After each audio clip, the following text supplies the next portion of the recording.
Good afternoon, good evening, good morning, good night, wherever it is you are watching this from. It is Wednesday night, 8 p.m. UK time. I am here in my lovely abode. This is our live Q&A where you will be answering, or I will be answering even, questions, queries, blowing through smoke and mirrors, blowing through the bullshit in the fitness industry.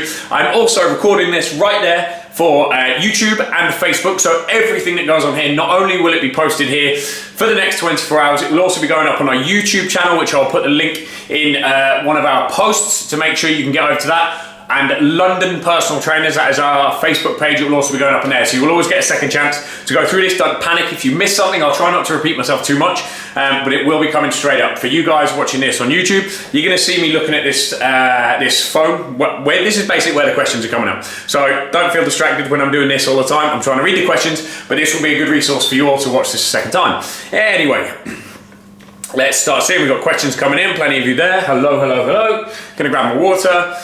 What is the first one? Andrea, make a simply workout without tools. Okay then, not sure what that means, but thank you. Right, I'll start off with a few little space fillers, things that I've spoken about this week. One of the ones is, if it fits your macros, you'll have seen me put a post out with IIFYM. In my opinion, and this again is my opinion, it's not necessarily that of UP, although I would imagine a lot of our trainers and our very, very, very learned CEO would agree with me. If it fits your macros, pretty much is for wankers. What it tends to do, if it fits your macros, for anyone who doesn't know, is a dietary approach where you are basically allowed to eat whatever the hell you want. Cakes, ice creams, biscuits, blah, blah, blah, blah, blah, providing it fits your calorie allowance, your carb allowance, your fat allowance, etc., etc. Now,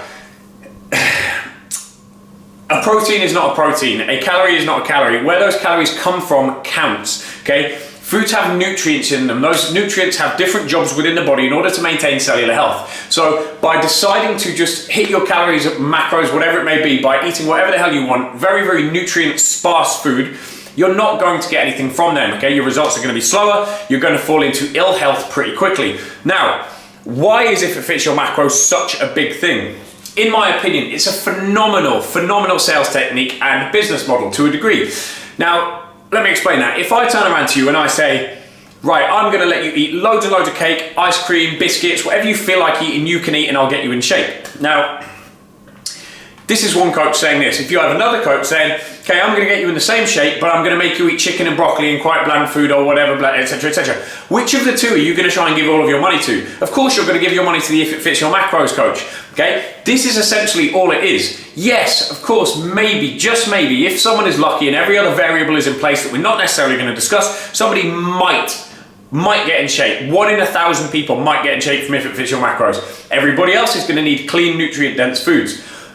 So, it's just a sales technique. The reason it's got so big is because it's a very, very easy thing to sell to you, the consumer. Please stop falling for if it fits your macros. It will not work, and it will more than likely just pull you into ill health. I'll probably do a whole separate video on this because it's a huge subject, and one that is worth covering, I think, and worth blowing through some myths on it. So, think about the calories you're eating. Think about the nutrients that you're taking in and what they are doing to your body. Okay, a calorie is not simply a calorie. Arianator, am I home? I sure am. What have we got? Looking even more handsome with the new camera. Well, why, thank you, MJ Rich. It's not actually a new camera. The new camera is right there. That's the one that's going to be hitting up for YouTube. I tried to get them lined up perfectly, so I was looking at them both at the same time, but alas, I could not do it. I need a much bigger technical team. What is and how do you go about a clean bulk?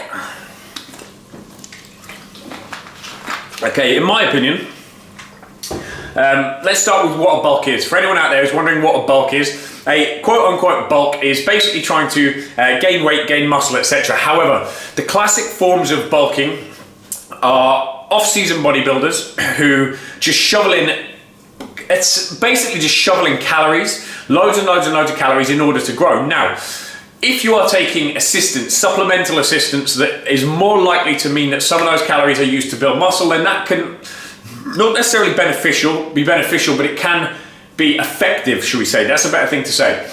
But a clean bulk, in my opinion, is how it should always be done, which is creating a slight calorie surplus of good food in order to gain good quality weight that you are going to maintain.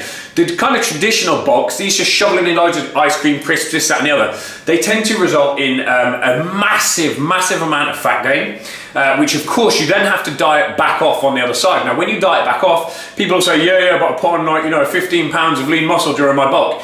Yeah, but you then lost at least 14 of those pounds because you had to diet so hard to get rid of them. Whereas if you do a clean bulk, you take things up gradually, you allow yourself enough time, then you are going to build up far more muscle that is going to be much more resilient to dieting because you've done it correctly. A clean bulk, I would recommend, if we were to break that down, it's a slight calorie surplus, let's say 500 calories, and clean, good, healthy food. What you've got to remember about these, again, goes back to if it fits your macros, you go back to the traditional bulking style dieting, is that it's inflammatory food. When your cells are inflamed, they are not doing what they are supposed to do. Their processes are not active. They're not, you're not building muscle as fast as you should. You're not creating the hormones you should. You're not going to be recovering or sleeping well enough because your stress hormones are high, okay? So it's not simply about what you're putting in your mouth and the calories, okay? You have to think about these things. Robbie, hello. Can you do a joint live stream with Gemma yet? Arianator, maybe, as I say, at some point. Unfortunately, Gemma is not in my living room, as you can see, so it's very difficult for me to do that at the moment, and obviously her schedule with her work doesn't necessarily match up to mine. Remember, it's gone 9 o'clock at night here in Spain where I am currently, and I'm sure Gemma's at home either in bed or eating her dinner with her family, so it's difficult. At some point, we may well do it. Little treat for you though. Mr. Nick Mitchell himself is here in the next couple of weeks, so maybe we'll do a few live feeds ourselves. It could be quite interesting to watch the master do a live feed next to the student. He is truly Yoda, only 6'5" and 120 something kilos and shredded. I think Yoda was a bit short than that. Is it possible if you're 30% body fat to lose fat and increase lean body mass? Yes. Or should you use maybe GBC to lean down and try to maintain lean body mass, then increase muscle after you're lean enough? Gus Richards, if you're dieting correctly and you're training correctly and intensely, there's absolutely no reason why you can't drop body fat and gain a bit of muscle at the same time. Now, of course, this is going to be somewhat dependent on your training age, experience, etc., training intensity, your genetics, your recovery factors. But almost every client I've ever seen in my life, whether fat loss or they've come in for muscle and size, they have got leaner whilst gaining good quality muscle and getting stronger. So yeah, don't stress about it too much. If you're 30% body fat, you have a good amount of body fat to lose. A GBC style training protocol is going to be very useful for you because you can get a high volume of work into a low kind of frequency of sessions, 3 or 4 sessions a week, allowing you plenty of time to live your life and get your recovery in, but it's not going to overstimulate the muscles too much. So for me, it'd be a very good approach. What have we got? Loads of people joining. Andrea, what should we do the movement when we break at the office? Andrea, I'm guessing you're from overseas. Some of this is coming a bit. I'll try and take my understanding as best I can from what you're saying. If you work in an office, it's very important to try and stay as active as possible. It's so easy when we wake up in the morning, we wake up, we sit on the edge of our bed, okay, we then go to the shower, we have a shower, we then come out and we sit at a breakfast table. We're sitting at our breakfast table for half an hour, we then go and sit in a car or on a plane or a train or a bus or whatever to go to work. We then get up, maybe we walk a few hundred yards, we sit back down in our chair all day. It's very important that if you work in an office that you're very conscious of trying to stand up and move around as much as you possibly can. If you're not doing this, you're missing out on a lot of calories that you could be burning, and it could be the difference between you getting lean or you not getting lean despite your best efforts in the gym and the kitchen.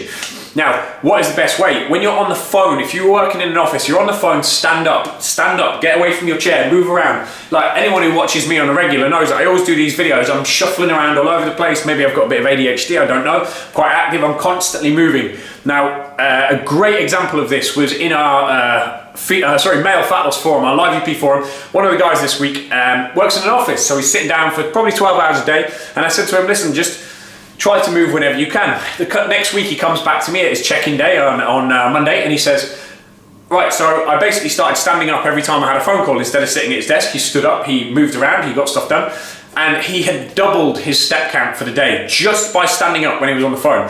So best bet, stand up, move your legs. It doesn't matter what you're doing. If you're really blasé and confident, then do some squats at your desk, do some push-ups, I don't care, whatever your office will allow. But certainly just getting off your ass and having to walk around, walk more regularly. Instead of having a big bottle of water on your desk, Get a little cup, so every time you need it, you walk to the water fountain or you walk to the water butt, whatever it happens to be. Find excuses to get off your desk and be active. This is very, very important for those of you who live a sedentary lifestyle. Right, more questions. I want to lose around 2 stone. I don't have access to a gym. We have weights at home, the hubbies. Good. There's nothing you can do, nothing wrong with that, but I don't know what exercise to do with them. Sarah, you know, your basics are always big compound movements. So if you're able to do some form of squats, deadlifts, etc., then they can be very, very, very useful for you. Of course, if not, then if you want some more in-depth guidance, then our one-to-one training can be very, very useful for you. So you can go to upfitness.com. That's upfitness.com. Go to the tab in the top left-hand corner and look at the online training options there. And that way, one of our trainers can basically dial in a full workout program. Obviously, you get your nutrition, etc., included in that. And that is going to be able to take whatever equipment you have, whether that be dumbbells, whether that be barbells, whatever, and it will be able to design a workout for you that's going to get you in shape and get that 2 stone off you if you want. Kira, I have trouble with growing strength in my legs. Everywhere else is toning up and developing, but not my legs, even though I'm training hard and lifting quite heavy. Any suggestions? Kira, how often are you training? My suspicion with most females who train their legs, they train them with way too high a volume and they train them too often. So give me an idea of how much you're actually training, and that will be a really good start. That did not at all go to plan. Anyone who's throwing fizzy water up their nose knows how hard this is to style out. PC McGran or PM McGran. Hi there, on the online program, one session has walking lunges and also alternate lunges. Do both movements hit leg muscles differently? One of them is going to be slightly more glute driven, the other one's going to be slightly more quad driven. Patrick? Is it true that fruit can help with your voice? If so, what's the best fruit to eat just before a singing lesson? Arianator, I have literally no idea. I've been eating fruit all my life and I sing like a camel that's got his testicles stuck in a vice. So I'm not sure that fruit can help with singing. Maybe.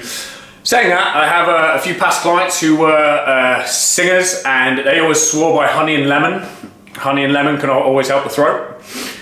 Gus, hi, any recommendations for a step counter and how many steps per day? Best step counter, in my opinion, because it's the thing that you're carrying with you all of the time, is your phone. For anyone who has an iPhone, I don't know if it's the same on Android. Obviously, Apple, this is a shameless plug, so if you're watching this or you're watching this, send me and UP loads of free Apple stuff, because I've probably just sold you 7 million iPhones.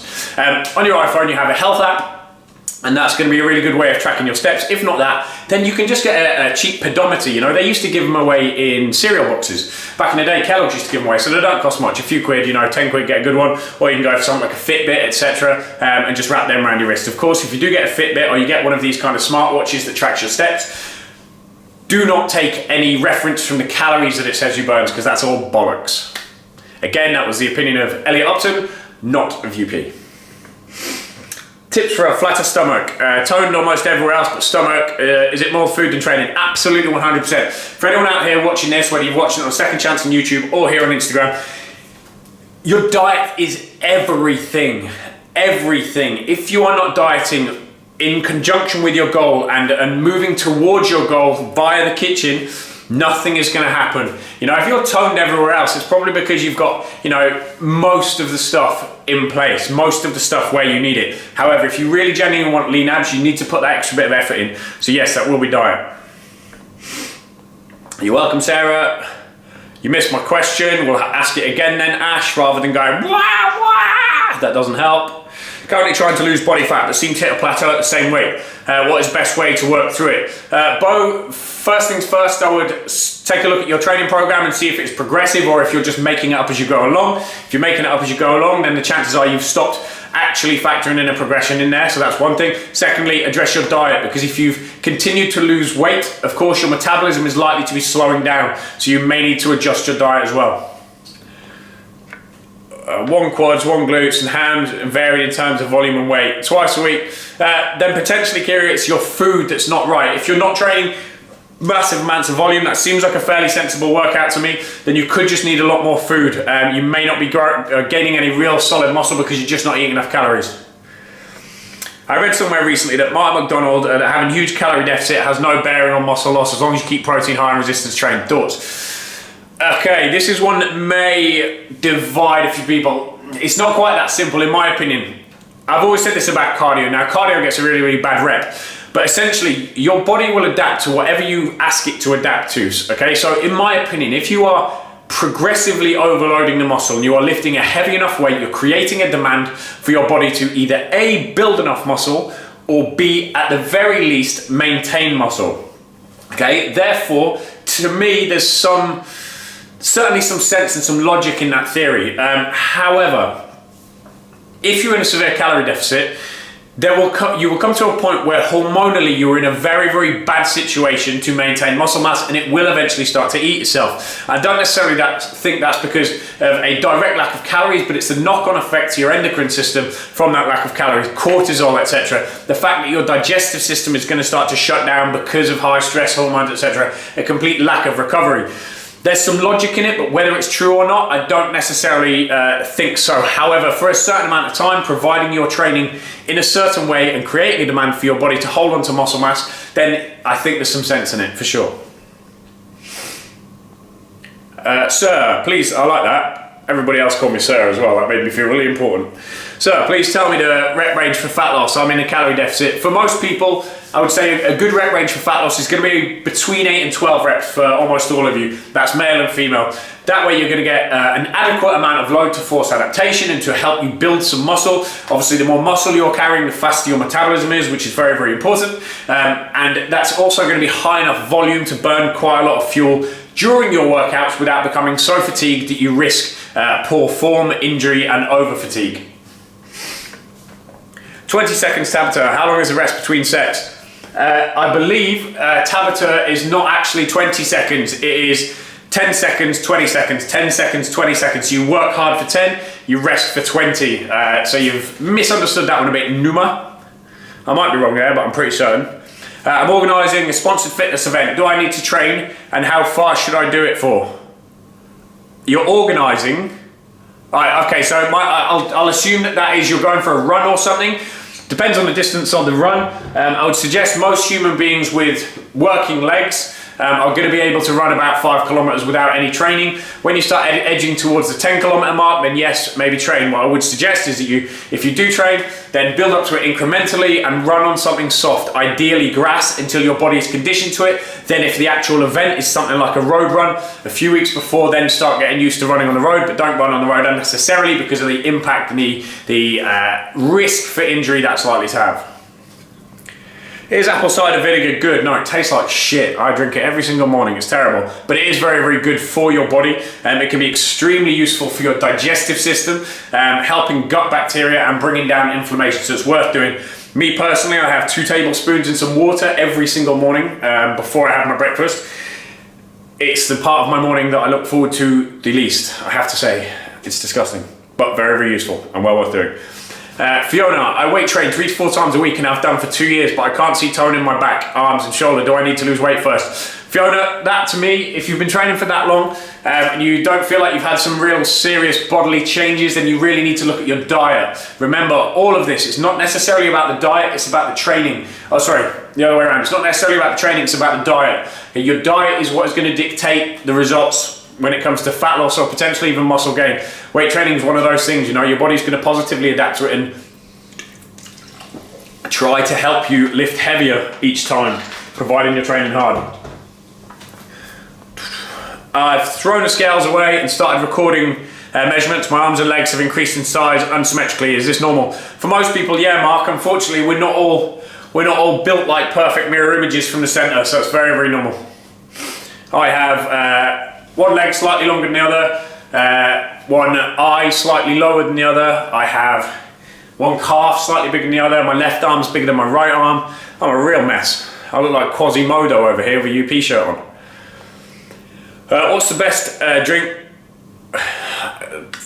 What's the best for drink when we progressive for training? Maybe mineral water or like milk even as... Okay, Andrea, forgive me for that. I'm assuming you mean what's the best drink to have during training. If that's the case, I would suggest a mixture of branched chain amino acids and essential amino acids. And then post-training, have something like our UP Fitness pea protein or a very high quality whey protein post-workout. You can find that on upfitness.com. Go to the online store there and you can order some there. I believe we can deliver to most countries in the world. On the UP article, it suggests a 4-day split. Day 1 overhead press assistance, 2 squats ass, 4 bench and ass, 6 deadlift and ass. Any ideas on the assistance exercises for each? Potentially what you need, it's a bit too, for me to be able to give you specifics like that, I would have to look at you and assess you. Now with assistance exercises, you need to look at the main goal. One of the things you need to think about with a program is that if somebody turns around and says, why is that exercise there? You need to be able to answer them. You can't just say, oh, I just put it there because it said I needed an assistance exercise. Now, if you are trying to gain size, you're going to need a certain type of exercise. If you're trying to gain function, overall strength, you would need a different type of accessory exercise. So it's a very difficult question for me to answer. Coco's water. Statement, question, not really sure. Coconut water, I assume that means, I'm not really sure. The vinegar tastes nasty, but you do it. It does taste terrible. It really does. If anyone out there has any hints, tips or tricks on how to make apple cider vinegar in the morning taste any better, then do please slap them in the comments box below. I would love to hear that. The question might sound stupid, but can teenagers go to the gym? Arianator, yes they can. What I would suggest are some factors you need to think about. Number 1, if they are too young, i.e. I'm talking like under 16, 17, then maybe try to edge them towards something else, a different kind of sport, parkour, gymnastics and martial art. That's going to probably be more beneficial to them. Secondly, let's say they are of the right age. Make sure mentally they're of the right age. A 16-year-old can be very, very different mentally. You can have a 16-year-old who acts like a 10-year-old, or you can have a 16-year-old who acts like a 30-year-old. You need to be considerate of that when you're choosing to put your children or siblings, whatever, into a gym. Third, make sure it is the right gym. Make sure it is a gym that supports children. And I don't mean, oh yeah, we run kids classes. I mean, who is running the kids classes? It's not just about what they are lifting and keeping them safe while they're lifting. It's about teaching them the other side of health and fitness, the mental side of it. It's very, very easy for people to get damaged and caught up in the insecurities and the bullshit of the fitness industry. So if you are anyone out there, if your kids are of an age where maybe they could go into a gym, you need to be very, very selective about that gym, that nobody in there is a bad influence on them or could be damaging to them physically or mentally. Jen, you're welcome. When's the best time to take things like zinc and boron? Zinc specifically and boron, I would take them in the morning. Zinc will wake you up. A lot of people take it in ZMA supplements, which is zinc, magnesium, boron and iron. A lot of people will take them in the evening, which actually kind of contradicts it because the magnesium is trying to shut you down and help you sleep, but the zinc is actually picking you up. So you need to take them both separately. I'd suggest taking 30 milligrams of zinc first thing in the morning with about 3 milligrams of boron, which can really, really help with testosterone production and liberating free testosterone. Then take your magnesium and things in the evening, which is going to help you sleep and recover better. You're welcome, Andrea. Kira, I've had so many conflicting opinions on macros, various traders, coaches, experts. Unfortunately, that is indeed the current state of the fitness industry. Everyone's a bloody expert. That's why I'm here. I know it's hard to be specific to individuals, but any thoughts and resources for female clean bulking? You've just answered it yourself. I can't be specific because you are unique. You are you. No one else is like you. What I give to you may be very, very different to what I gave to someone exactly the same size, exactly the same weight, exactly the same height. There is no real answer to that. What I would suggest is to, as I say, maintain a very, very clean diet and a progressive training program, and make sure you are just adding incrementally. Don't suddenly go in and drop an extra 3,000 calories into your diet. If you do that, the chances are you're going to get fat. The fatter you are, the worse the hormonal environment you're in to build muscle. So try to stay relatively lean. As a female, if you're between say 16 and 20% body fat, a caliper reading or something like that, that's more than enough. And you wouldn't want to be going above that if you're trying to bulk. Thanks, sir. You're welcome, Neil. In reference to the UP article question, I'm skinny mofo, so looking at hypertrophy. Again, it still doesn't help me, Ash, because I can't see you, I'm not training you, I haven't been able to assess you. What you need to do is look at your own body. It's impossible for me to give you such straight up answers about questions that's so uniquely individual to you. What do you need to work on? When you know what you need to work on, you will then be able to select those exercises. I read the low carb bootcamp article on the website. How effective is it? Just over 2 weeks until an event, so I might try it. It's incredibly effective. It is very, very effective. It takes a little bit of work and it takes a lot of heart because it can get difficult. Just drink tons and tons of water and make sure you get into bed nice and early and you should be fine. Do you do that kind of stud? Not sure how to take that. Do I do that kind of stud? What's your opinion about the biosignature? Are the skin folds, can they really give you information about your testosterone mirror? Numa, to a degree, you know, I'm a firm believer that everything should be taken with a pinch of salt until you've tried it, you've made it relevant to your life, your clients, etc. But I do think that there is some correlation between certain sites on a person's body and what that says about their hormonal state, 100%. Do I necessarily think that, you know, a knee reading is going to tell me whether you have an issue with your kidney or your liver or whatever? No, I do not. To me, I think that's bollocks. You know, the fact of the matter is, if I fell over on my knee when I was 3 years old, then my knee is going to be a thicker reading than my other knee even. So it's kind of irrelevant, stuff like that. However, certain measurements such as the umbilical, the pectoral, the iliac crest, etc., these things I do think are indicative of hormonal imbalances, and experience has told me that they are a pretty good marker of where you are internally. But as with everything, you know, any bit of information, especially in the fitness industry, any bit of information that comes out, please make sure you take it with a pinch of salt. It's important to understand whatever it is you're listening to, you know, read everything, learn everything you possibly can, but question it. It's important to question it until you have made sense of it yourself. Once you have made sense of it, then you can apply it to your life. If you're a trainer out there, you only apply it to the clients in the way that they need, you know. You can't take a study or a course that is exclusively about Olympic athletes and then apply that to a 45-year-old mother of 3 who's never trained. You know, if you turn around and give her 15 supplements to take every 7 hours of the day, she's not going to do it. Whereas if you give a hockey player 15 supplements to take every hour of every day, but he's going to get a £5 million contract at the end of that season, of course he's going to do it, because he has an entire team of people saying, remember to do this. Your busy mother is not going to do that. So learn everything, understand what you can, apply it in a way that is relevant to you personally or your clients if you're a trainer. Used to advocate lemon juice with coloured salt. Should I do this separately also? No, I put it all in the same one, Mark. Everything goes in the same glass. A bit of Himalayan salt and some lemon. I actually do even add a teaspoon of bicarbonate of soda to mine as well.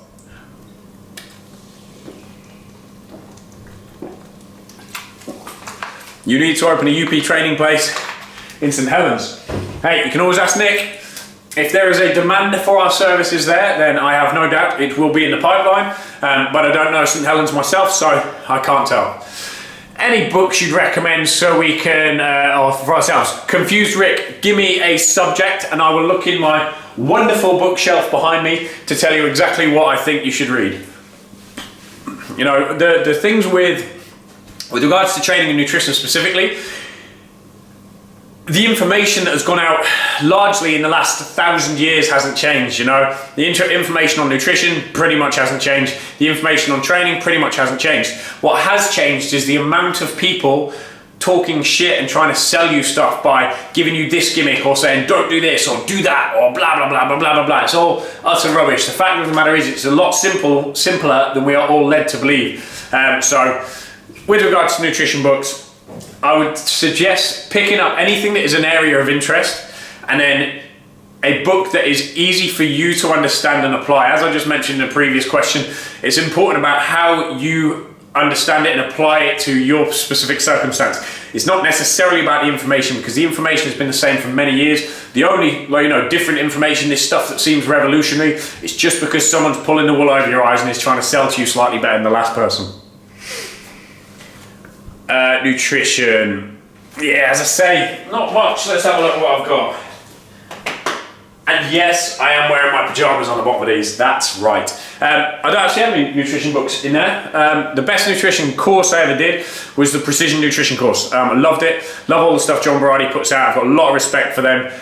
So well worth a check out. If you have a particular interest in nutrition, worth going down that route.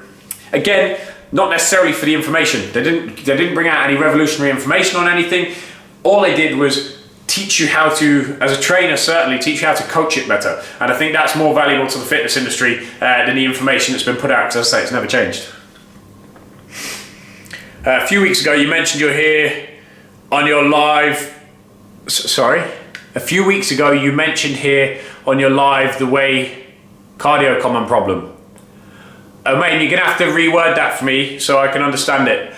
Is there a best time of day to do a workout? Caroline, not really. The best time of day to do the workout is a time of day that you are going to do it and you're gonna give it your all.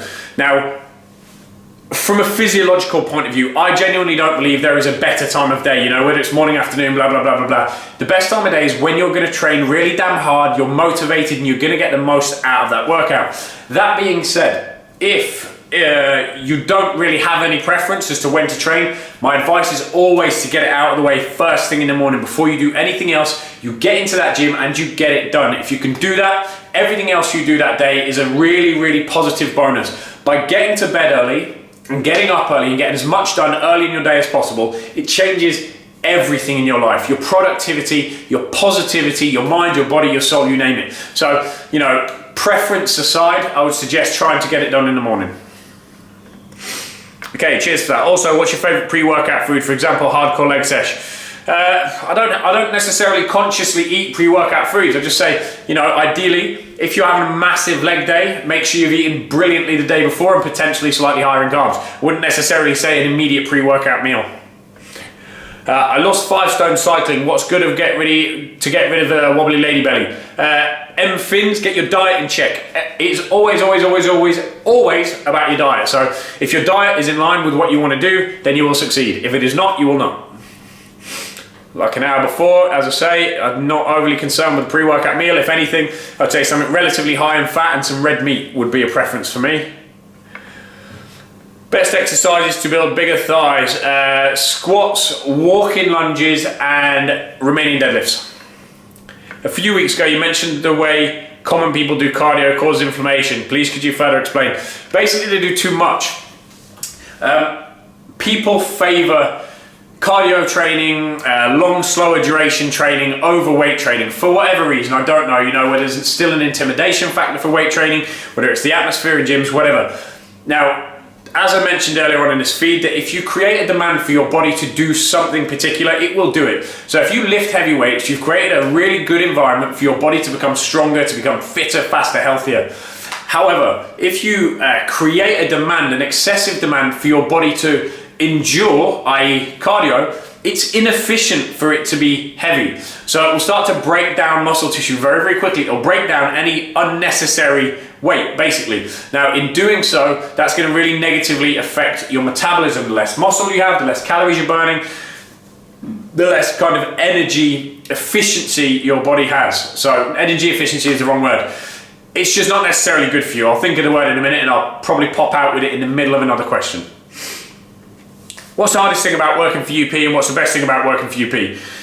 That's a good question. The best thing about working for UP, let's start with that one, is that despite a few challenging years for most, and you know, the first couple of years a lot of people can't make it through, they just don't have the heart for it. We'll go into that in a second. The best thing is the opportunities. You know, UP is one of those places that if you show the business and you show Nick as much heart and loyalty as he will show you, then the world is yours. You know, I'm a lucky guy. I've worked for the business for like 6 or 7 years now. As a lot of you see, I get to travel around the world. Yes, I work crazy long hours. I'm often up at 3 o'clock in the morning doing these live feeds from wherever I happen to be. But Nick allows me to do that. So, you know, I live in the sun. I have an amazing gym out here. You know, I have a very, very good life. I have opportunities. I have a sounding board with Nick, you know. Nick's not only my boss, but he's a mentor. He's been a father figure for many, many years for me. I know if I have a stupid idea, I can go to Nick and say, right, what do you think about this? And he'll give me a wealth of experience. If he thinks it's a great idea, not only will he say, yeah, it's a good idea, he will back that idea. He'll get behind me. He'll give me his knowledge, his wealth, whatever it happens to be. This is my specific circumstance. And to me, that's been the best part about UP. It's not a case of I've just been in a gym. It's not a new job. I got kind of a new family member and a whole load of new family members. That was a really special thing for me. And what is the worst thing? Again, I wouldn't necessarily say a worst thing, because, you know, the fact of the matter is bad is in the eye of the beholder, right? So it's different perceptions. Certainly what I've seen is that an awful lot of trainers just can't handle it. They just can't handle the fact that, yeah, you're going to have to work damn hard. You're going to be scrutinized. You're potentially going to be criticized. But it's all to make sure that you, our clients, get the absolute best service. And sure, everybody makes mistakes. It's not about someone making a mistake. It's about learning from those mistakes. And what we'll always try to force is that somebody learns. And this can often mean in the first couple of years, very, very long hours, very, very, very high stress and high pressure, because, you know, we want every trainer in this building, in this company, to be the best possible trainer in the world for our clients and to deliver stuff that nobody else can deliver. Not necessarily even knowledge, but care and attention and that whatever it is the client needs, that takes a lot of work, and it can often mean a lot of criticism, and a lot of people's egos are just too big. So certainly for some people, I think that could be perceived as a bad thing, because it's not like just going into a Fitness First or going into an LA Fitness or this, that and the other, where there's loads of freelance trainers who are only there to take money off of people. They don't care if you're not getting results. As long as you're paying them, as long as they're taking home a check at the end of the week, they don't give a shit. The reality of it is, in UP, if a trainer isn't getting results, their job is going to be lost. Okay, so that kind of pressure can really get to some people. I'm thinking of getting my PT qualification. Is there a big difference in courses out there with regards to quality of what they teach you? G. Cole, no. With regards to personal training courses, they're all absolute shite. My advice to you is to get qualified, however you need to get qualified. The trainer you become is going to be the trainer you decide to be once you have qualified. Get that piece of paper. That's when you start learning. Okay, once you're certified, get into the gym with as many clients as you possibly can. Get as many hours in there. Talk to as many trainers as possible. Talk to as many clients as possible. Teach as many classes as possible. You name it. You will learn on the job. You know, I did at least 50 to 60 sessions a week in the early days of my career for at least the first 4 years, and I was at UP. I was doing a minimum of 40 to 50 sessions a week during our time in London, then over here around 30. This is a lot of hours. I've done well over 16,000 hours worth of PT in my career, and I still don't know it all, not by any means. So get your certificate, that makes you legal, get yourself insured, and then start training as many clients as possible, start asking as much as possible, do as many courses as possible, whether you think they're good or bad. Every single one of them will be a learning experience, but don't stress necessarily about who you choose to do your course with at this stage, because everybody out there is kind of shy. But hint, hint, hint, hint, hint, we are working on this. Hi, I'm 51 years old and train 4 to 5 times a week. I'm trying to lose body fat and tone. What foods apart from eggs and vegetables would you highly recommend? Dan Colley, all sorts of protein. You shouldn't just be sticking to a couple of sorts of food. You're going to need all sorts of different proteins. So fish, red meat, white fish, fatty fish, turkey, exotic meats, this, that, and another. Vary your diet as much as you possibly can. That is the key. If you're not doing so, you're not going to be taking in the nutrients that you need. What's the best ab workout to get abs fast? Best ab workout is to stop putting cake in your mouth. Diet. No ab workout is going to get you abs fast. Your diet is going to get you abs fast. Suggestions to improve squat technique. I struggle with depths and have a tendency to lean a bit too far forward at the bottom of the rep. Kira, my suspicion is, because this is something that plagues almost all females, is that your femur, as the top half of your leg, is probably a little bit too long or disproportionately for a squat. So what I would advise is try front squatting. You may find if you front squat, because of where it shifts the load, it's going to allow you to sit far more upright, and it's going to allow you to get a lot deeper whilst maintaining good posture. Back squats for most of you females, some people are of course going to disagree with me, but back squats for most of you females are not optimal. They're not necessarily the best choice to make, so do please bear that in mind. You're often better off with a front squat. Yeah, we've answered that one, G. Cole. What about the myths? If you have too much sweat when exercise, not healthy. That's a massive myth. Massive myth. Sweat is literally just thermoregulation. It's your body keeping itself cool and potentially expelling toxins. So technically, the more you sweat, the healthier you are. My diet isn't great and I don't like a lot of foods. What can I eat? What sort of question is that? Come on now, Zach. You need to suck it up. If you want to get lean, but you say, oh, I don't like many foods, then you clearly don't want to get lean, do you? Think clean proteins, meats, fish, etc., plenty of vegetables, and clean carbs such as oats, potatoes, rices, things like that. How do you work out maintenance calories after getting a rough idea using a TDE calculator? Bo, I don't mess around with calculators like that personally. I think it's ridiculous because it doesn't give you a realistic image of what is actually happening with the body. Now, the reason I say that is, yeah, it's all very well taking someone's age, weight, height, etc. and deciding, okay, this is roughly how many calories they should take in. But what that does not do is it does not take into account, okay, how many times have you dieted in the past? How big have you been in the past? How small have you been in the past? You know, what medication have you been on in the past? What illnesses have you had in the past? Is your digestive system working properly? What do you do for a living? How highly stressed are you? How much do you sleep? All of these factors can positively or negatively affect your metabolism. Okay, so by taking in a particular formula to say this is how many calories someone should be taking in, often it doesn't work. What I would advise you do is you look at what is happening to your body now. You know, over the next week, am I gaining weight? Am I losing weight, or am I maintaining weight? Okay, if you're maintaining weight, you keep a food diary for 3 days and you figure out, okay, roughly how many calories am I taking in? If you take the average of those 3 days, let's say it's 2,000, then you know that 2,000 is going to be your maintenance. If you want to drop fat, take out 500. If you want to gain a bit of muscle, add in 500. That's the more realistic way to do it. Yes, it might take a little bit of work, but for me, it's the healthier and more intelligent way of working out your total daily energy expenditure. Where are we? We've had a few people going, right? What's your favourite less healthy food and how often do you let yourself have a treat? Christine, for me, not often. I gain fat extremely easily. So when I was younger, I was extremely fat, very, very, very, very overweight. Very overweight indeed.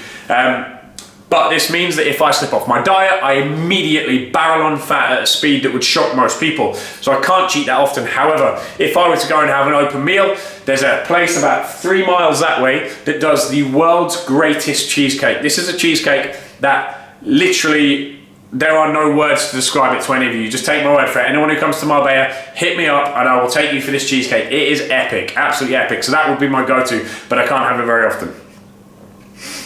What are the advantages of boron and how much you're supposed to take? Boron's very, very good at liberating testosterone. So you have your total testosterone in your body and you have free testosterone. Free testosterone is often very, very low. What boron helps to do is release some of the bound testosterone to make it bioavailable so your body can actually use it. And about 3 grams per day, I believe. 3 milligrams or 3 grams a day is enough. G. Cole. How do you get a really accurate body fat reading? In fairness, the most accurate way is going to be a DEXA scan or in a lab that does it specifically. But again, they're all subject to a margin of error. Have you worked with vegans before? I have a lot of trouble with digestive issues, which subsided significantly when I went vegan. This obviously leads to a challenge of protein intake. Tips? I tend not to be honest. The challenges that are posed by vegans are vast, and I'm a little bit brutal about it personally. Don't get me wrong, we as UP absolutely do deal with a lot of vegans. We have an awful lot of very, very skilled trainers who love the challenge of that. For me, my personal opinions is it's not a necessarily healthy or fully understood way of eating. You know, the people who tend to advocate it don't necessarily understand why they're doing it or the reasons, not necessarily reasons, the risks behind it. But what would be my advice for a vegan trying to get everything right? You just need to play trial and error, you know. Ultimately for you, calories are going to be king, so make sure your calories are on point and you're just going to have to trial and error around that. There's not really any specific answer to that.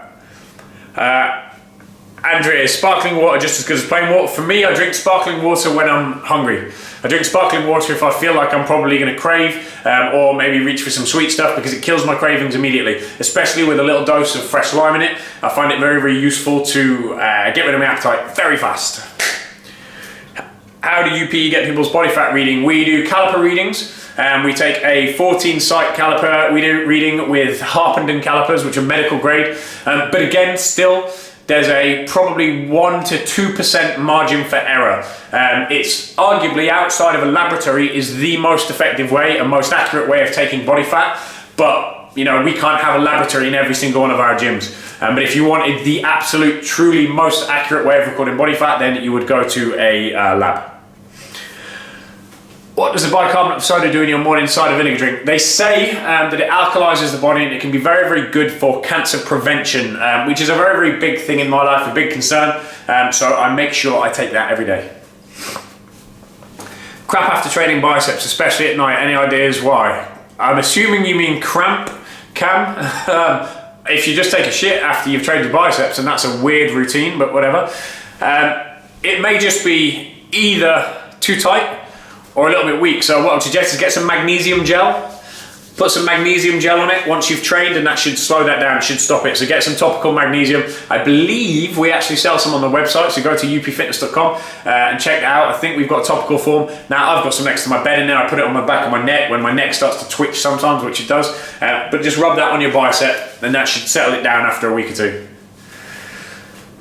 What's my quick go-to for lunch or tea? I don't necessarily have a quick go-to, Andrea, because I make sure all of my food is prepared. I'm not really a quick go-to person. My lunch currently on a training day is 1 cup of rice, 2 cups of vegetables, 150 grams of chicken, and my non-training day is 2 cups of vegetables and 150 grams of chicken. So that doesn't really change. With regards to the UP events, are these appropriate for those of us who are not trainers? Yes, absolutely, 100%, Kira. They're phenomenal for both trainers and general trainees, because you're going to learn a lot, okay? You're going to learn how to train damn hard. You're going to learn little hints, tips and tricks that are only ever going to come from trainers who've been doing it for years. You know, we train a lot of trainers, but it's not just exclusively for trainers. If you're a recreational exerciser and you want to come to one of our big events, go to the website, upfitness.com, go to the events tab, and you can find one near you if there is a gym located near you. So yeah, that's absolutely fine. Don't stress it if you're not a trainer. You do not have to be a trainer to come to one of our camps. The one downside of choosing to do my live feed in here, because the Wi-Fi is a little bit weak at the moment for whatever reason, typical Spanish Wi-Fi. And it keeps cutting out in the studio that I've made in the back of the house. So I've put it here, but the problem is I've got to put the aircon on, otherwise I'm going to be a drippy sweating mess soon. But it blows right into my mouth and it's drying my mouth out like you wouldn't believe. Right. Looks like we've come to the end of the questions. We're running out here. Those of you watching on the second chance, of course, you haven't necessarily had a chance to put your questions in here. But do please pop them in the comments box below, and I will endeavour to answer them verbally, or one of our team will for sure. But as I say, we're live right here on Instagram, so you do feel free to put your questions down there afterwards. When's the next UP event in the UK? As I say, go to the website, upfitness.com, go to the events section, and then check that out. It's a problem. That is a problem with fizzy water. It does make you burp quite a lot. And right before I came live, I accidentally ripped my toenail off because I kicked the wall, and now that really hurts and it's bleeding, and my floor doesn't look pretty now. Luckily, in Spain, houses are designed to stay cool. I'm on a marble floor, so it's an easy clean-up. Who wins the World Cup? Me, probably. I'd imagine that's who I'd put my money on. Who knows? Who knows? I don't watch football too much anymore. I'm assuming that's what you mean. I found that the longer I was in the kind of football world, the more troublesome my life was. So I tended to, I steered away from it when I was a bit younger. I've not really gone back since. How many steps per day is a guideline? Gus, as a male, I would recommend you do about 12,500 steps. That means you're going to be relatively active during the day and probably have to do some kind of conscious 20-30 minute walk. For females, because your legs tend to be shorter, I would suggest going closer to 15,000 a day for you females. Having high GI carbs at night, will this affect me? Potentially, yes. Potentially, it's probably going to make you sleep quite well. And then you get some dweeby scientists who think too much into this, that and the other, who say it'll give you a big boost of growth hormone, but it's not necessarily the case. Or certainly not one that's necessarily beneficial to other people based on the other side of it, the pros and cons of it. But having high GI carbs at night, it'll help you sleep. So anything that helps you sleep might be beneficial. But having said that, if you're fat, I wouldn't recommend doing high GI carbs at all. Kira, thanks so much for answering all of my questions. I love your energy, passion and knowledge. Thank you so much. No problem at all, Kira. Thank you for coming on. This is the knowledge, energy and passion of a UP trainer. This is why we love this name. Do you believe that some people are carb sensitive? Yes and no, but what I tend to find is the people that say that they are carb intolerant, i.e., you know, they don't do carbs well, they're just fat and they have no dietary restraint. People try to find a reason for everyone wants to try and find a justification as to why something is not their fault. If you're fat, it's because you do not look after your diet, or you do not exercise, or you do not do this. Don't blame it on being, oh, I'm not tolerant to carbs, or I'm not tolerant to this. No one's fucking tolerant to carbs if you eat 6 ounces of cheesecake every 3 hours. You know, it's one of those things to think about. This is one of the, like, kind of my bugbears, I think, a little bit with the fitness industry personally, is that we all focus so much on the little things, the silliness, is when we can't even get the basics right, you know? Get someone to eat right, basically, and then leave it at that. You know, why go into all of these on carb this? It's basically just bred this nature of blame this, blame that, oh, I'm insulin resistant, I'm that, I'm the other, I'm blah, blah, blah, blah, blah, blah, blah, blah. Just exercise some dietary restraint and train hard. Also, having red meat more than 3 times a week, bad. Depends on the quality of the meat, prove them wrong. If you're getting really, really, really good quality meat from somewhere that has been organically farmed, they've been fed great food, and they've lived a great life, then I would suggest probably not. I'll be honest with you, me personally, I eat red meat at least once a day, and there have been times when I crave red meat like you wouldn't believe. When I eat it, I feel phenomenal. You can watch my strength in the gym. If I took all the chicken out of my diet in the next week and replaced every single bit of it for a really high quality red meat, ox, bison, whatever, I can guarantee that my strength in the gym would go up by about 5 to 10%. No idea why, just does. Can you do a low saturated diet with more protein from veg? Low saturated? With more protein from veg options and meat about 3 or 4 times a week? You can do whatever you want, Suman. You can do whatever you want. Give it a try, see if it works. That again is another good ethos for training, nutrition, anything that is involved with the human body, because it's such an infinitely and fascinatingly adaptive thing, is try it, see if it works. The important thing, of course, is to measure it, because otherwise, if you haven't measured it, you're not going to be able to see whether it actually worked. And again, change only one thing at a time. Don't change loads of stuff. If you're progressing on a diet or progressing on a training program, anything like that, don't try and change tons of things at a time. Change one thing to see if that works. Once you know, you know. Thanks for your answers. I feel bloated after eating carbs like rice, pasta, potato, even though it's a small amount. I know I need those carbs at times, otherwise I'm bored, so the best time to eat it. Chances are, Furry Jen, then it's not the carbs you have the issue with. It's probably a starch in those carbs. So you may have to look at something that is a common pattern in the foods that you eat. It's not necessarily going to be the carbs themselves. Check out, that to me sounds like you have an issue with a particular sort of starch. So check that out and maybe change the sources. You know, you can have sweet potato noodles or something like that. Change it up. In your UP diet, you suggest low carbs for 2 weeks. How do you introduce carbs after those 2 weeks? Gala, however it's pronounced, slowly. The best way to look at it is add about 50 grams of carbs from something like oats or rice post-workout after the 2 weeks. See what happens for a week or two. Everything is going in the right direction, then add a little bit more, potentially before bed. So you have, you know, some after your workout and some before bed. See how that goes. Is your body composition changing positively? If so, then great. If not, then you may need to back it off and try and adjust some other stuff. I'm allergic to eggs and struggling to stomach meat first thing. What would you suggest, or is it just best to eat later?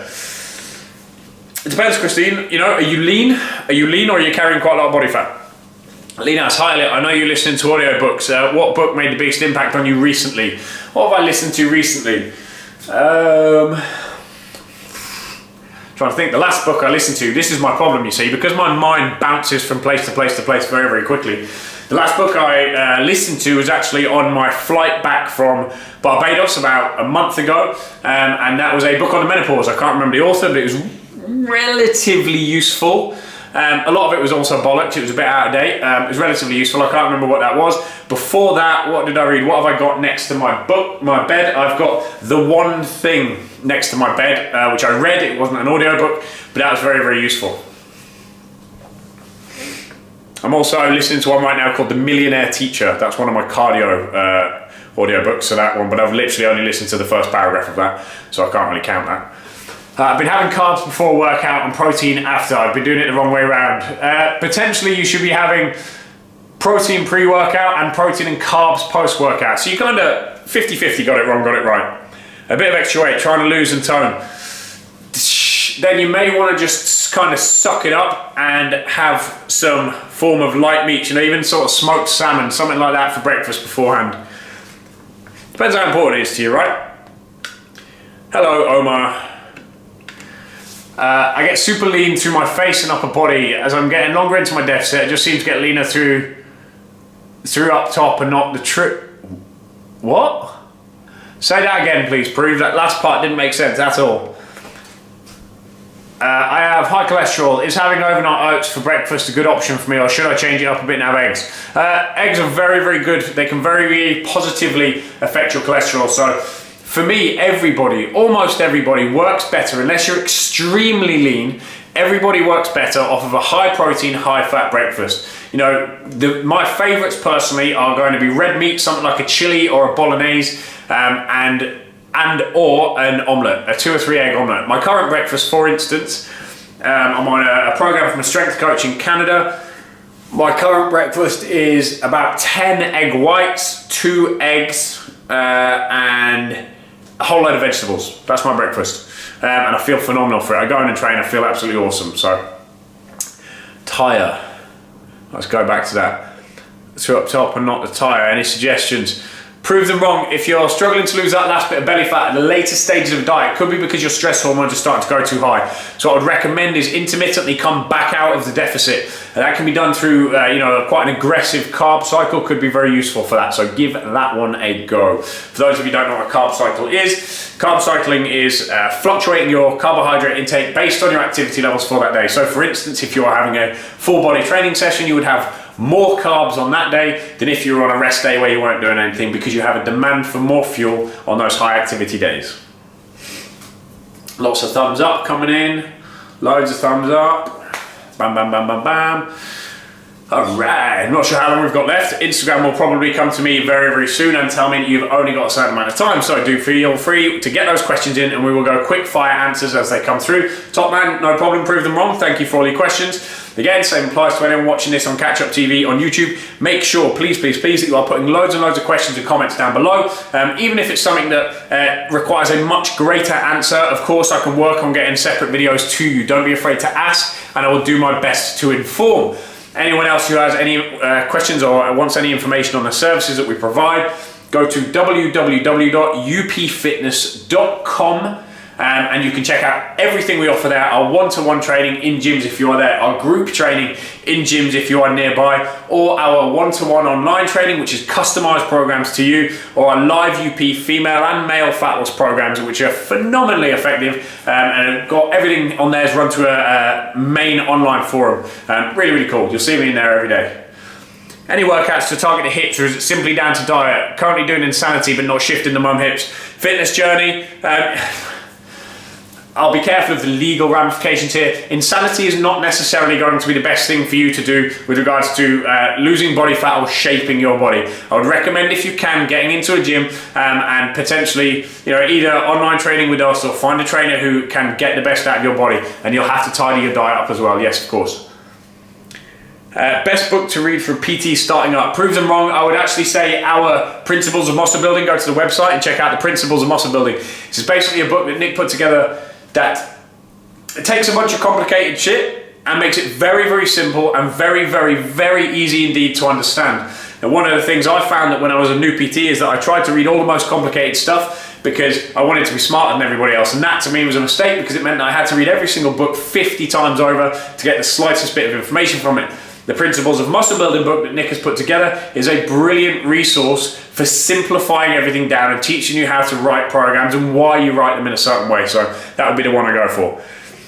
Elliot, thoughts on cream of rice and whey before or after training? Hatsi, after training, potentially not a bad thing. Rice pudding is something that I recommend people who have got shitty appetites to take, because it's very, very easy to eat. However, carbs before training, for me personally, I would recommend that unless you're very, very lean already, we're talking, abs, potentially veins on your abs, you're not going to use carbs that well before you've created an energy deficit, so maybe stay away from them. What brand of BCAAs do you recommend? Jessica, I recommend our very own brand, Amplify. It's a phenomenal, phenomenal product, and it's full of leucine, full of glutamine, so it's optimal for recovering muscle tissue and minimizing your body's tendency to store fat. Who does strength training, weight training help? How? That's a massive question. Basically, the fitter, stronger, and healthier your cells are and your body is, the better everything operates. It's quite a big subject, that one, not for the quick fire. I've got 40 seconds remaining, so I'm gonna have to move past that one, but do come back on it in a minute. Tips for sweet cravings. Crave sweet during my energy slump 3 to 5 p.m. Fizzy water and fresh lime juice squeezed in it. Fill a bottle up with fizzy water, loads and loads of fresh lime juice, it'll kill it straight away. It certainly does for me. Is there any must-take supplements for getting lean? Yes, Dan Colley. If you go to upfitness.com and search the male essentials, we also have a female live UP essentials. Look for the live UP essentials, and that's what I suggest. I've personally put that together, and that will get you lean and as healthy as you can possibly be. Can I drop a shout out to Charlotte McCormack? You just did. I'm on a diet, calorie deficit, blah, blah, blah, blah, 7 seconds, cramp, drink a lot of water, magnesium, high in carbs, and we've got. So, YouTube. Down to you privately now. That was our Instagram live feed over on @UPFitnessLive. I'll put the link in the description below. Of course, it's very, very difficult for me to try and talk to 2 cameras, but I've done my best.